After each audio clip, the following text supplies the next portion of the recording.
Good afternoon, everybody. We are so excited to see you. You won't believe who I'm sitting with. Hopefully you can figure it out, but I'm here with the one, the only, great Washington resident and icon, and I got to throw out there, WSU Cougar, go Cougs. Go Cougs. Drew Bledsoe. Clearly we're not in my office, but I got to say, he's got a really nice office. Drew, thanks for having us today. Yeah, welcome. And I think all of you principals out there hopefully find some comfort in this. That after what you've been through the last couple of years, we all need some wine in our lives. I think I know that you're not supposed to drink, during the day at school, but I know that there's probably been a few of you that have thought about that long and hard over the last couple of years. So we're here to support you. Yeah, it's been 2 brutal years. I actually think they're pretty good at putting wine in their coffee cups, especially for Zoom. I don't know anything about that. This is coffee. So Drew was kind enough to give us a little bit of his time to talk about leadership and the important role that you all play in supporting the students in our K-12 space. So Drew, I just have a few questions for you. First one is, that English class that you and I were sitting in together back at WSU, I'm just curious what you got out of that English lit class as a grade. Yeah, it's a good question. I don't think I went very many times. It was a lit class, English lit, and I think I had other things on my mind back in 1990 when all of a sudden they threw me out on the field, and all of a sudden, for that semester at least, education took a bit of a backseat. That's okay. It's understandable. It was kind of a big year. It was a big year. I was 18 years old, and they threw me, and Mike Price threw me on the field, and I'm not sure I was ready for that, but I did go on to actually get a decent GPA the next semester. That one, not as much. Yeah, well, we won't go into grades right now. Appreciate that. Thank you. So what I'd love to know is, when you look back at your career, your life in education, I mean, you were a product of the public system. Both your parents were teachers, which is such a cool story. Can you think of adults in your life, whether they're teachers or coaches or a principal, that made a difference? And maybe you can hold off on answering the principal question for now, but adults play such a huge role in shifting the narrative for kids. Can you think of adults who maybe guided you? I was blessed. I had a lot of really outstanding teachers, all throughout, my years. There are a couple that come to mind. I remember Mr. Smith when I was at Green Park Elementary in Walla Walla. Right when I got there, he was the first one. We started to get computers, right? Which that's how old I am for those younger principals out there. That's when we actually, and so we would. My favorite story. We with his consent, tried to break in and steal the computers during lunchtime, with the motion sensors. So we had to see how slow we could go and actually see if we could go like Mission Impossible and take the computers out. We were unsuccessful, and that was the end of my criminal aspirations, thankfully. That was it. Yeah. He also taught us a lot about computers, but what I remember most is trying to break in and steal them. Right on. So how about was there a particular coach that you look back on and say, that coach really made a huge difference in my life?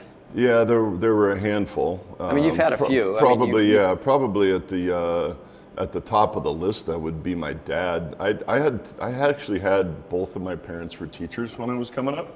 Mom in 8th grade, which was pretty fragile time for me to have mom there. And mom had this network. She knew what was going on in my life before I did.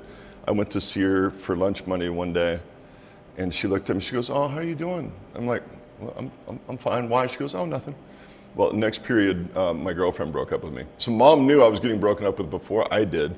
And then dad was teacher and coach, and was, in spite of the fact that he was my dad, also was a guy that I knew was pretty excellent at both of those.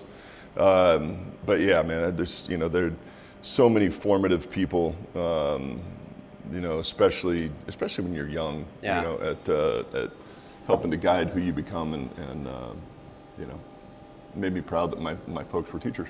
Right on. So when you think about the character traits of all of these different adults that were in your life, what are some of the words that you would use to describe these people who not just shaped you, but who shape our youth? What are words that jump out to you?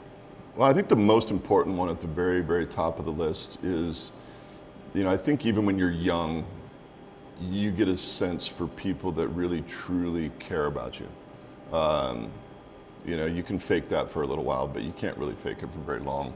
And I was fortunate enough to have a lot of teachers and administrators, by the way, that actually were doing it because they really do care about kids. Yeah. And they've been, there are a handful of them that I've maintained contact with over the years, and that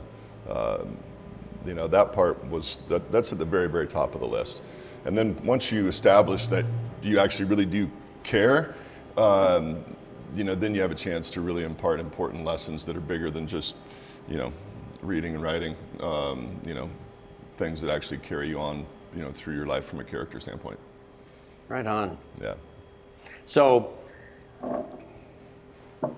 the principal's office. You look back through your time, and I'm sure you were a model citizen just like I was. Yes, right. I didn't know any of my administrators by first name, but never broke a single rule. No. So, can you think back to your time going through the system where you had a great relationship with a principal or assistant principal, or a relationship that you were forced into getting to know really well? Thankfully, for the most part, I had good relationships with the administrators at our different schools. When I was in high school at Walla Walla High School, Dick Neer was our principal. And he was kind of a big, stern-looking guy, bald head, and all this. And, you didn't want to go see Mr. Neer, but then once you kind of broke through that hard outer candy shell, he was actually made of soft caramel. But he wrote me a letter of recommendation when I was applying to Stanford. Bad choice. I'm glad you did. Yeah, no, who wants to go to Stanford? But he partly because of this amazing letter of recommendation that he wrote, did get into Stanford. I elected to go to what we call the Harvard of the Northwest, Washington State, rather than go into lowly old Stanford. And then, Ron Higgins, who I think Ronnie just retired, but may still come attend the conference. So Ronnie, if you're there, this is my apology for the way that we treated you when you became assistant principal. Because Ron, he was teacher first, yeah. And all of the athletes, had him for, I don't know, some sort of math. I don't know, it might have been trig. I can't even remember. But we were buddies, right? And had just this great relationship because he was young.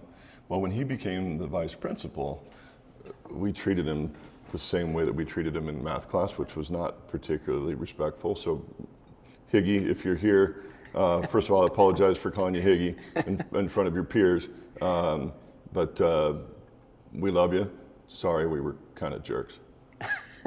Hey, Drew, we are so excited that you did this for us. And your words of affirmation to the people behind that camera is so huge.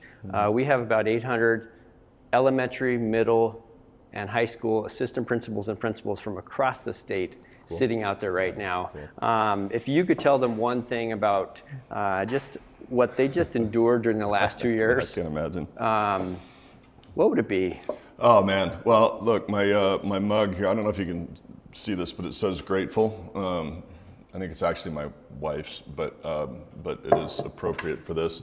I know just as a parent, and as just a citizen, so grateful for you guys weathering the storm that you've been through the past couple of years, where you have, a moving target that you're going to try to hit every single day, and sometimes you don't even know what that target is, and no matter what you do, half the parents are going to be mad at you. I can't imagine what you've had to go through on a daily basis, but I'm just so incredibly grateful that you're willing to do it. I have told our team though at the winery. When you're old and you're sitting on the front porch and you're talking to your grandkids, and you don't tell them the stories about when things were easy. You tell them about the battles you had to go through. And so we've started to make it this mantra that we embrace adversity. And hopefully you all have been able to embrace some of this adversity, even though I'm sure on a daily basis it's really sucked a lot of the time. Embrace the suck. Yeah, but embrace the suck and just know that at the end of the day, in spite of all the stuff you've had to go through, what you're doing is so incredibly important for the future of our country, for the future of our kids. So we appreciate you. We're grateful all the time that you are willing to weather the storms that you've had to weather. Spoken like a champion for principles. There you go.